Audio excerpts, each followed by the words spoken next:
Assalamualaikum warahmatullahi wabarakatuh. Selain kisah raja-raja Babilonia, juga terdapat kisah lainnya dari kota Babel ini. Dalam Al-Quran, nama Babel diabadikan dalam salah satu ayat surat Al-Baqarah ayat 102. Tetapi setan-setan itulah yang kafir mengerjakan sihir. Mereka mengerjakan sihir kepada manusia dan apa yang diturunkan kepada dua orang malaikat di negeri Babil, yaitu Harut dan Marut. Sedangkan keduanya tidak mengajarkan sesuatu kepada seorang pun sebelum mengatakan, sesungguhnya kami hanya cobaan bagimu, sebab itu janganlah kamu kafir. Maka mereka mempelajari dari kedua malaikat itu apa yang dengan sihir itu mereka dapat menceraikan seorang antara suami dan istrinya. Siapakah Harut dan Marut? Benarkah keduanya malaikat yang diutus Allah? Para mufasir berlainan pendapat tentang yang dimaksud dengan dua orang malaikat itu.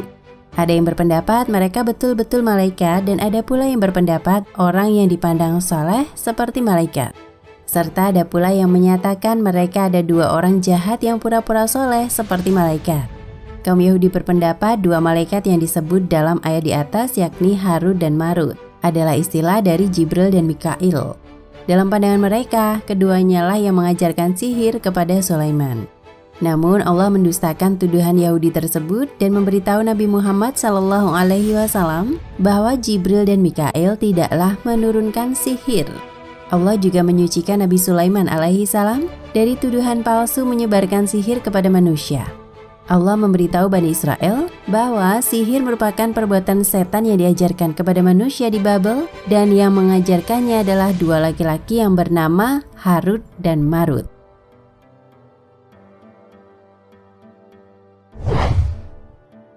Imam Qurtubi berpendapat kata Harut dan Marut dalam ayat di atas adalah pengganti dari kata setan dan ma dalam kalimat wa ma unzila alal malaikani merupakan ma nafi, ditiadakan, bukan sebagai isim mausul yang bermakna yang.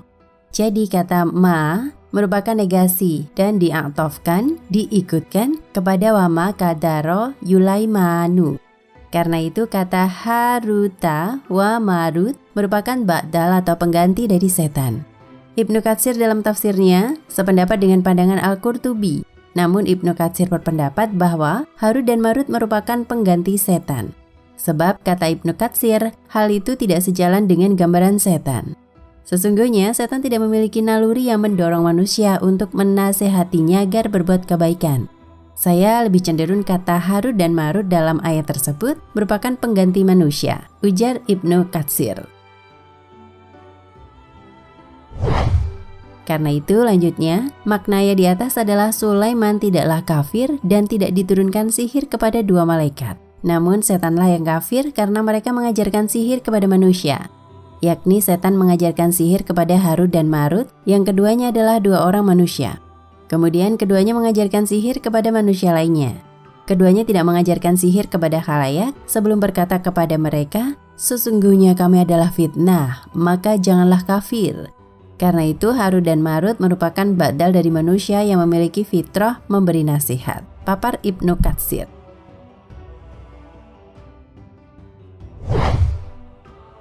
Banyak pihak mengatakan kisah seputar Harut dan Marut berkaitan erat dengan Israiliyat yang biasa diceritakan dan dibanggakan kaum Yahudi.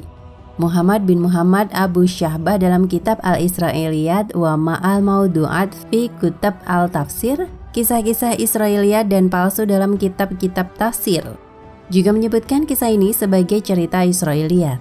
Sementara itu Said Qutb dalam tafsirnya Fi Zilalil Quran menjelaskan, sebenarnya kedua orang itu sudah melarang Bani Israel mempelajari sihir, sebab sihir itu dapat mencelakakan mereka. Namun Bani Israel tetap meminta keduanya untuk mengajarkan sihir tersebut. Akibatnya terjadilah fitnah yang menyebabkan seorang suami bisa menceraikan istrinya karena sihir itu.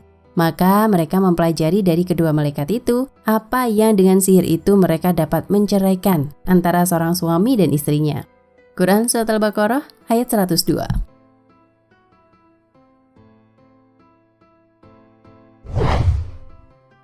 Syekh Atiyah Sakor menyebutkan bahwa beberapa buku tafsir mengatakan kedua malaikat itu telah diturunkan ke bumi sebagai fitnah sehingga Allah Subhanahu wa Ta'ala mengazab mereka berdua dengan menggantung kedua kaki mereka. Perkataan para mufasir ini bukanlah hujah atau dalil. Hal ini berasal dari warisan masyarakat Babilonia dan penjelasan orang-orang Yahudi serta kitab-kitab Nasrani. Pengajaran sihir yang diberikan Harut dan Marut ini telah diriwayatkan dari Ali radhiyallahu anhu yang mengatakan bahwa kedua malaikat itu mengajarkan manusia tentang peringatan terhadap sihir, bukan mengajarkan untuk mengajak mereka melakukan sihir. Al-Yajaj mengatakan bahwa perkataan itu adalah pendapat kebanyakan ahli bahasa. Artinya bahwa pengajaran kedua malaikat itu kepada manusia adalah berupa larangan. Keduanya berkata kepada mereka, "Janganlah kalian melakukan ini, sihir, dan janganlah kalian diperdaya dengannya, sehingga kalian memisahkan seorang suami dari istrinya, dan apa yang diturunkan kepada mereka berdua adalah berupa larangan."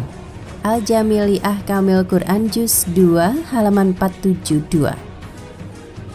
Islam memandang sihir sebagai perbuatan terlarang. Hukum melakukan sihir adalah haram. Hal ini karena perbuatan sihir itu sendiri mengandung kemusyrikan. Terdapat unsur pelanggaran akidah serta campur tangan setan. Tingkat keharaman sihir amat berat karena termasuk salah satu dosa besar. Penegasan ini sebagaimana tertuang dalam hadis riwayat Bukhari dan Muslim dari Abu Hurairah. Hadis lain menyatakan para pelaku sihir dikategorikan dalam kelompok orang-orang musyrik, seperti yang dinukil An-Nasa'i dari Abu Hurairah. Tak sekedar balasan di akhirat kelak, Islam memberlakukan hukuman di dunia juga bagi para penyihir. Sebuah hadis riwayat At-Tirmizi menyebut sanksi bagi mereka ialah hukuman mati. Argumentasi ini diperkuat dengan atsar yang diriwayatkan Jabalah dari Umar bin Khattab.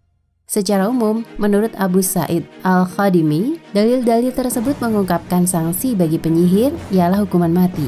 Namun, sambung Al-Khadimi, bila yang bersangkutan telah menyatakan pertobatan, maka ia tidak dibunuh dan tobatnya diterima.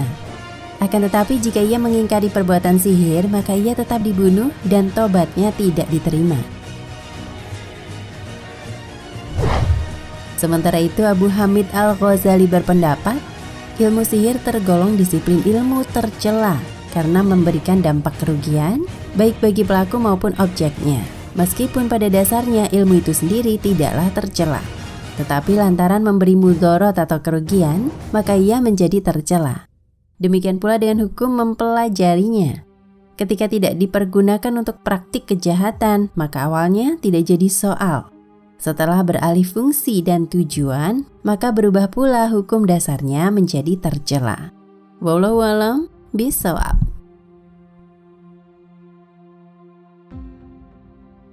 Nah, pemirsa Ensiklopedia Al-Fatih, sampai di sini perjumpaan kita kali ini. Semoga menginspirasi.